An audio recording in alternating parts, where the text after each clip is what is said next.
Hi guys, welcome to my YouTube channel. और आज इस वीडियो में मैं आपको बताने वाला हूँ सेक्शन 44 ADA प्रेजेंटिव इनकम के बारे में, जो कि फुल एक्सप्लेन करूँगा।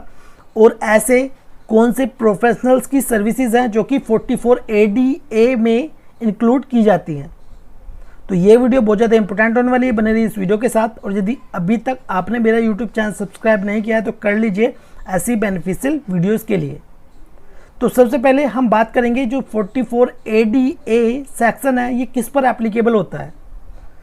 तो ये एप्लीकेबल होता है रेसिडेंट इंडिविजुअल पर, ठीक है। दूसरा पार्टनरशिप फर्म है तो पार्टनरशिप फर्म पे भी एप्लीकेबल होता है। अब किस पर एप्लीकेबल नहीं होता है वो है HUF या कंपनी या LLP, ठीक है। तो इन पर एप्लीकेबल नहीं होता है क्या, सेक्शन 44 ADA। किस पर? HUF पर, कंपनी पर या LLP फर्म पर।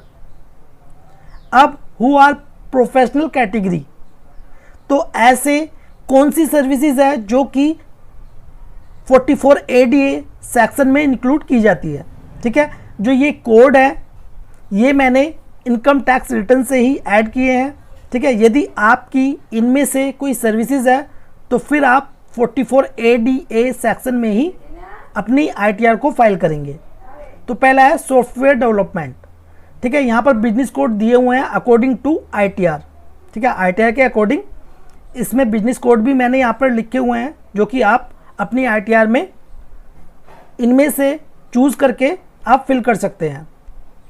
तो जैसे कि 14001 ये होता है सॉफ्टवेयर डेवलपमेंट के लिए, ठीक है। Other software consultancy, data processing, database activity and distribution of electronic other IT enabled services, BPO यदि आप कोई BPO सर्विस प्रोवाइड करते हैं, maintenance and repair office accounting and computing machinery. Other legal profession जैसे कि चार्टर्ड अकाउंटेंट, एडवोकेट्स, लॉयर, तो ये हो गए लीगल प्रोफेशन, ठीक है। यदि आप एक चार्टर्ड अकाउंटेंट हैं, एडवोकेट हैं, लॉयर हैं तो आप लीगल प्रोफेशन में जो बिजनेस कोड है उसको ऐड कर सकते हैं।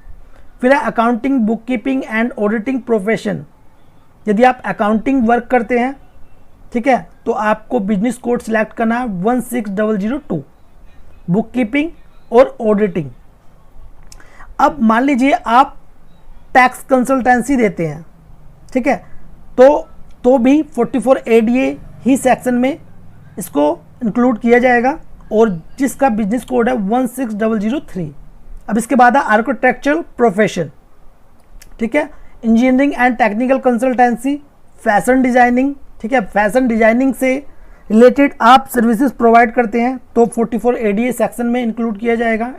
आपका इंटीरियर डेकोरेशन की सर्विसेज है तो भी 44 ADA सेक्शन में की जाएगी। फोटोग्राफी, ठीक है, आप फोटोग्राफर हैं, ठीक है, आप फोटोग्राफी करते हैं या सर्विसेज देते हैं तो भी 44 ADA सेक्शन में इंक्लूड किया जाएगा। बिजनेस एंड मैनेजमेंट कंसल्टेंसी, ठीक है, आप बिजनेस या मैनेजमेंट की कंसल्टेंसी देते हैं तो भी 44 ADA सेक्शन में इंक्लूड किया जाएगा। Medical profession, film artist, general hospitals, nursing homes, diagnostic centres, medical clinics, medical education, other health care services और ऑल मेडिकल प्रोफेशन।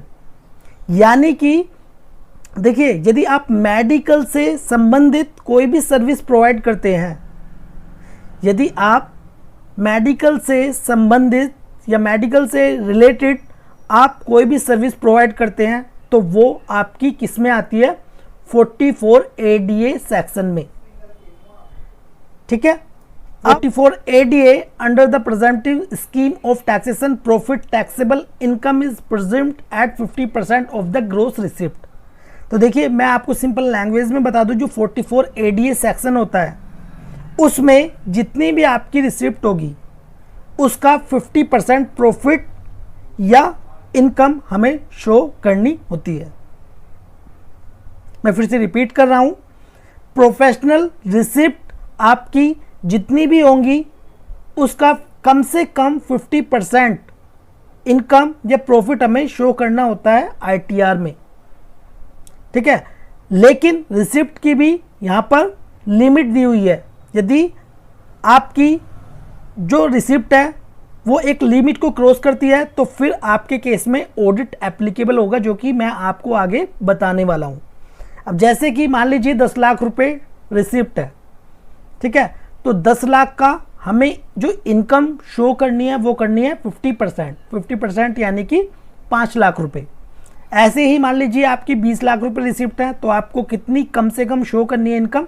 10 लाख रुपए, ठीक है। तो मैं उम्मीद करता हूँ आपको समझ में आ गया होगा 44 ADA सेक्शन में जो इनकम को हम ऐड करते हैं वो कैसे करते हैं।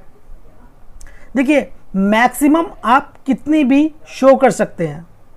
अब जैसे मान लीजिए रिसिप्ट है 10 लाख रुपए, आपको मिनिमम 5 लाख रुपए तो शो करनी ही है ITR में, लेकिन आप 5 लाख से भी ज़्यादा कितनी भी शो कर सकते हैं ITR में, ठीक है। मिनिमम आपको 50% शो करना ही है। अब मैं बात करता हूं ऑडिट के बारे में। ऑडिट एप्लीकेबल कितनी रिसिप्ट पे होता है? प्रोफेशन ऑडिट एप्लीकेबल कब होता है? अब मैं आपको ये बता देता हूं। जो पहले हमारी टैक्स ऑडिट की जो लिमिट थी वो थी प्रोफेशनल पर 50 लाख।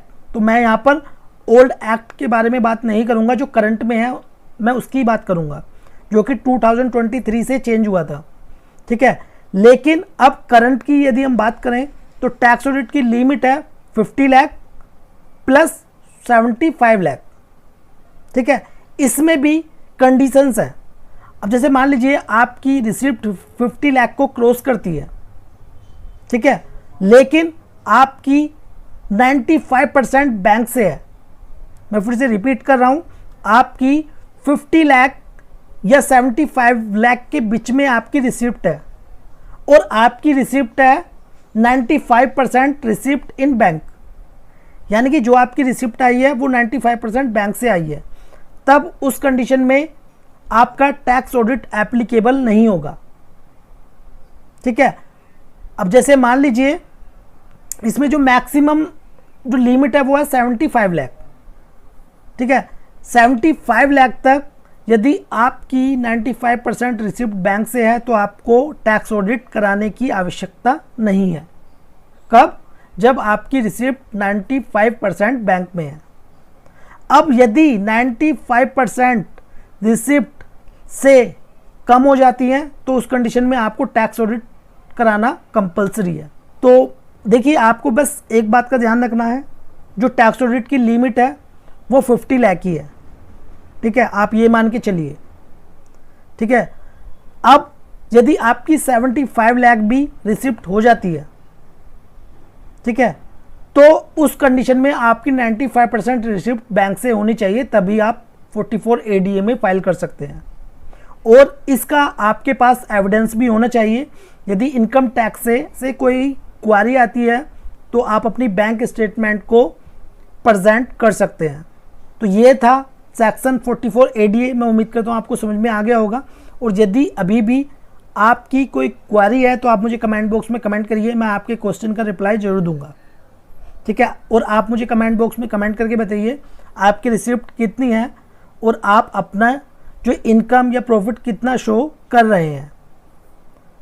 तो गाइज़ ये वीडियो आपको कैसी लगी प्लीज़ कमेंट बॉक्स में जो बताएं।